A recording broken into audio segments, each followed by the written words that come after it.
Am I the a-hole for telling my sister's friends about her lying about being assaulted? I'm a 28-year-old male, and my sister is 17. 3 years ago, my sister accused 3 guys of assaulting her, which never happened. The 3 boys weren't on the mainland when it supposedly happened, and my sister tried to change the dates of when it occurred. All 3 boys had alibis with multiple witnesses. The police closed the case with no charges being brought against the boys. My sister was charged with filing a false police report and lying to the police. She got off with probation and community service. I think she should have been sent to juvie. The 3 boys' families sued our family and won. My parents offered them a settlement for more than they asked for if they signed an NDA. 2 families signed, the other did not. My family decided to move after that. Fast forward 3 years. My dad called me over and said that our pool was having issues and asked if I could come over to check it out.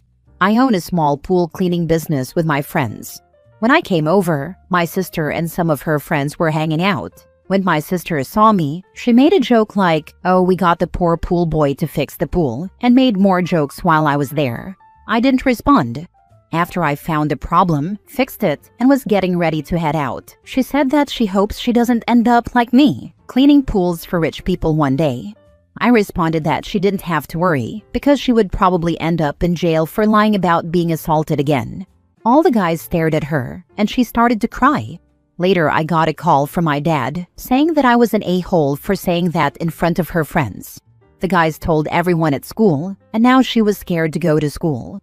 I told him that I didn't care, and that the guys needed to know who they were hanging out with. He told me that it happened 3 years ago, that she was trying to move past it, and that she was sorry. I told him she was sorry because she got caught, and then I hung up. The next day, I got calls from my family saying that I'm an a-hole for what I did. So, Reddit, am I the a-hole for saying that in front of her friends? You're the a-hole. You're a 28-year-old man, and your sister is only 17. She did something terrible 3 years ago and paid the legal price for it. You might not agree with her sentence, but that's what the judge gave her. She made some stupid jokes at your expense, and you chose the nuclear option. You obviously think she should suffer for the rest of her life. Legal price my butt. Community service for almost destroying 3 lives is a joke. There are a lot of people who do this all the time and don't even get in trouble for it. People need to be held accountable for lying about things, especially lying about something that can ruin someone's life. I do think she should have had some therapy to address why she would make up a lie like that, though. Not the a-hole. Not the a-hole. She fafoed. She could have kept her mouth shut. She could have been polite or even respectful. Instead, she chose verbal violence. She shouldn't complain when that backfires. She chose to belittle you publicly. You just provided some very relevant context about her character. That's not being an a-hole. That's just refusing to be her punching bag. Girls like this never grow out of it. My last ex threatened to tell the school I essayed her if I broke up with her. I caught her cheating, knowing the school would side with her. She even used that threat to force me to sleep with her for months after that, ironically meaning she actually SA'd me. I was 3 months from graduating, and she knew the school would dismiss students even if they were found innocent. When I finally got my paperwork and officially cut her out, she reported my best friend, a woman, for SAing 2 men. She knew nothing would come of it. She just saw an opportunity to embarrass my friend by forcing her to be interrogated by campus security.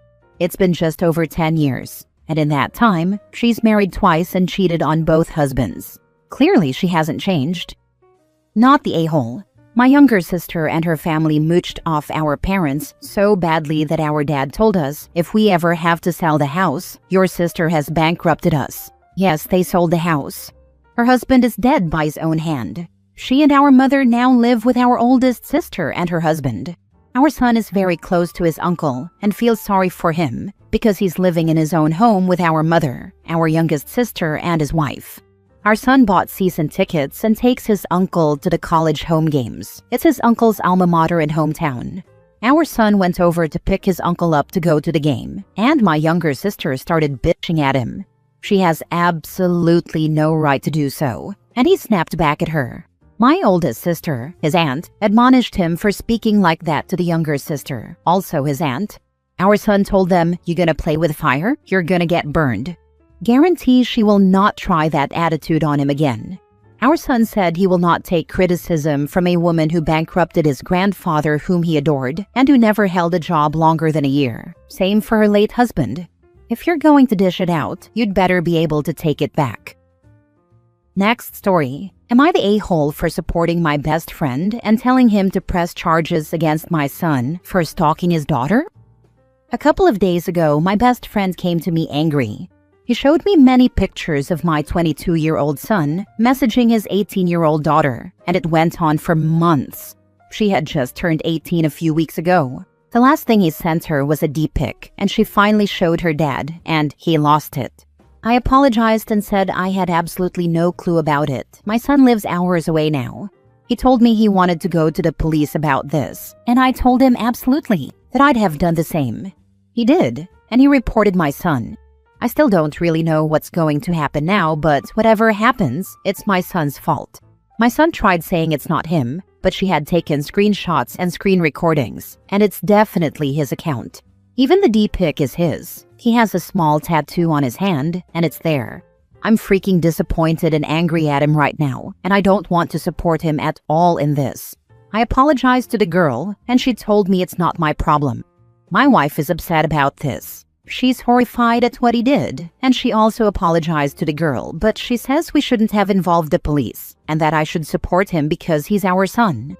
I asked her if one of her friend's sons did that to one of our 3 girls, if she wouldn't go to the police, and she got quiet. But she's still insisting that I should help him avoid any major trouble, because it'll ruin his future, and I say he ruined it himself.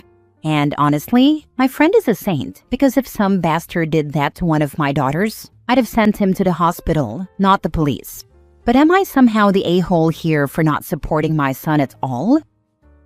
Now for the top comments. Not the a-hole at all. Good on you for standing up for what's right. Of course, I have 3 underage daughters of my own. I'd kill if some bastard tried that with either one of them. Not the a-hole. This is the right thing to do.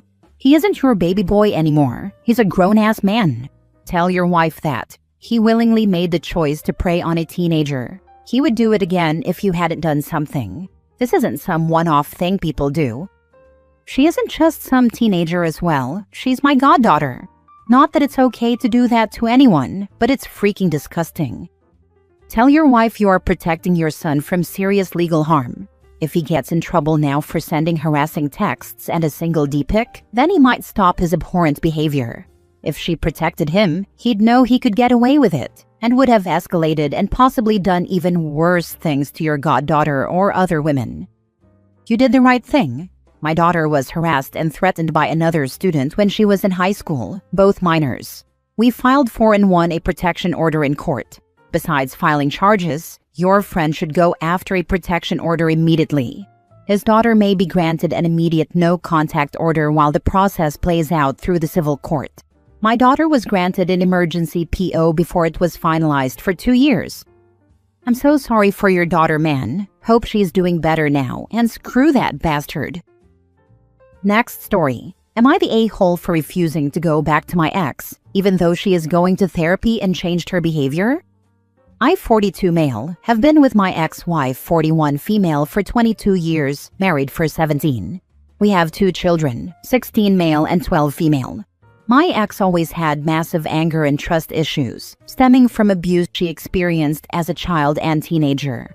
Her parents are monsters, and I can attest to this myself. Her mother insulted her frequently, both in private and in public. Since we got married, she has gone no contact with her parents, but her childhood scars never healed.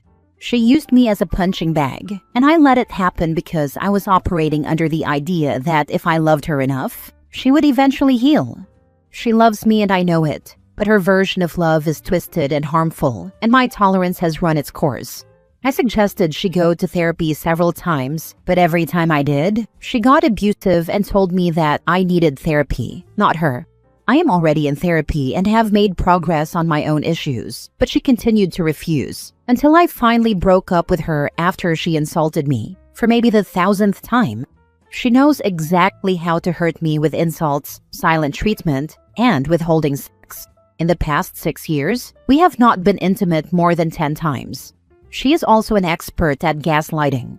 Her verbal abuse also extended to the children, though it was less severe. When I broke up with her 8 months ago, she did a complete 180. She started therapy and apologized for everything she did to me and the kids over the years. She can hold a conversation now and takes accountability for her screw-ups. My son has also gone no contact with her, not at my suggestion at all. He lives at my place now. She says the loss of both of us made her see the reality of how arrogant and entitled she was, and that she is a different person now. I am happy in my new place. My nerves are calm, and I can be myself. I am happier and calmer than I ever was in my life. Even though I see the progress she is making, I do not want to go back to her, because I don't want to waste any more of my life with her. She had so many opportunities to choose me over the years we were together, but she refused and insisted on being abusive. So, am I the a-hole for refusing to reunite the family and choosing my own peace of mind instead? Edit. My daughter seems to be really fine. She spends some time with me and some time with her mother, and she is not showing any signs of distress. All her friends have broken up families, so I am guessing that in a sense, she now has drama to talk about with them. Not the a-hole. Everyone has a breaking point. You exceeded yours, and it's more than reasonable to want to move on. You can say something like, I'm happy you are in therapy and improving, but I'm way past the point of working on things between us. Have a good life. I'm out. Yeah, I said that when she tried to guilt-trap me by saying, I need you through therapy. I will be vulnerable. I said, you had me for 17 years. It's too late now. Not the a-hole. 8 months isn't nearly enough time for someone who has refused help for so long to really change. What your ex is likely doing is showing enough change to lure you back in, at which point she'll slowly regress to being just as abusive as before. She needs to keep going to therapy, and I'd advise that if your son ever wants to speak to her again, it be done with the mediation of a therapist, not your ex's. Right, I suspect that she is luring me in. I read a lot about narcissistic behavior, and she seems to exhibit the symptoms. If I go back, this could turn really ugly. As the daughter of a narcissist, your daughter is probably not fine. She likely learned to be a people pleaser as a coping mechanism, so her mom doesn't go after her. That's why she doesn't look distressed. Your wife will most likely try to enmesh herself with her, aka besties. But really, she will use her for her emotional needs. Please get your kids therapy if you haven't already. Kids may be resilient, but their brains are still developing. And there's no way to know what trauma will affect them later. I could be wrong, but you might want to check out r/raised by narcissist. Oh my god, she is doing the bestie thing, yes. Before this, my ex almost completely ignored my daughter, but now she takes her along for almost everything she does. Freaking hell. Please make sure your daughter sees a therapist on a regular basis. Last story. Am I the a-hole to my girlfriend for allowing my ex to stay at mine and for driving her 7 hours to her parents' home? I, 23 male, broke up with my ex, 25 female 2 years ago, and I've been with my current girlfriend, 27 female, for over a year now. I was out with some lads and saw my ex with her new boyfriend. He was shoving her and called her a slag and other things. I went over, broke it up, and took her back to mine. I live with 3 mates, so I wasn't alone with her. I let her sleep in my bed, and I slept on the couch. I did tell my girlfriend, and she didn't really react. My ex is a mess. Her whole life is a mess, not just her relationship. I told her I was taking her home to her parents. She didn't really argue. It was a 7-hour journey. Her dad thanked me, and he took me out for a meal to chat. He handed me a couple of $100 for doing what I did. He said maybe get a hotel and don't do the full 7 hours back that evening. I did get a hotel. When I came back, my girlfriend, in front of my mates and hers, asked why I felt the need to help her. She said she's not my responsibility. I said if it were one of my sisters, I'd want their ex to do it. She was really angry and asked if I cheated. I said no. She said, how can I believe you? I said, let's talk about it later in private. She kept talking, saying, why break up with her if you were just going to run back to her? One of my mates spoke up and said that I'd slept on the couch. She said men will stick together. She asked me what I would think if she went on a romantic trip with her ex. I said it wasn't a romantic trip and that it would be sick if she hooked up her vulnerable ex. She stormed out, saying I had accused her of being a predator. She hasn't spoken to me in a couple of days since. Was I the a-hole for how I helped my ex? Her parents have a lot on, which is why I drove her up rather than expecting them to come down. A user told me to add that her father was very good to me as a kid. He looked out for me, let me tag along to jobs and stuff like that. Getting her out of immediate danger was a good thing, but maybe doing the 7-hour drive the next day was a little extra. I don't think you're an a-hole, but I do think you could have thought this through more before being so thorough in your rescuing. That's a fair point. I probably went overboard. You also didn't communicate with your partner. You told her you were driving her home, but not that it was 7 hours. Did you communicate that you were staying overnight and why? Did you offer for her to go on a trip or invite her over the night things went down? Or think about your partner really in any way, besides calling her to tell her your ex was staying over, and then again to tell her you were taking your ex home? You did a great thing, but it sounds like you were a pretty crappy partner while doing it. Good on you, though, for helping someone who needed help. I contacted her when I got home with my ex. I said my mates were there too. What I did was WhatsApp her a video of me explaining it. It was late, and I thought she might be asleep. She wasn't. She called me. I said I was staying on the couch. She didn't say fine or that she had a problem with it. I also said the next morning I was going to take her home. She said fine to that, but she wasn't aware it was 7 hours until I came back. In hindsight, I probably should have dropped her at a friend's place. I didn't trust her to go home herself, and her father has a lot going on family-wise, so I thought he had enough to deal with rather than driving down and back up. She needed to go home in my opinion, because she's been spiraling for months. I probably did take too much responsibility. If you're telling the truth and this was my daughter, I would be delighted you kept her safe. However, if I were the mother of your girlfriend and you didn't ring from the hotel and give an update, I would tell her to run. And if you can't see that's where you messed up, you have a lot of growing up to do. Part of being in a successful relationship is communication. You failed dismally there with your girlfriend. That's probably the best read of the situation. I did call her a few times.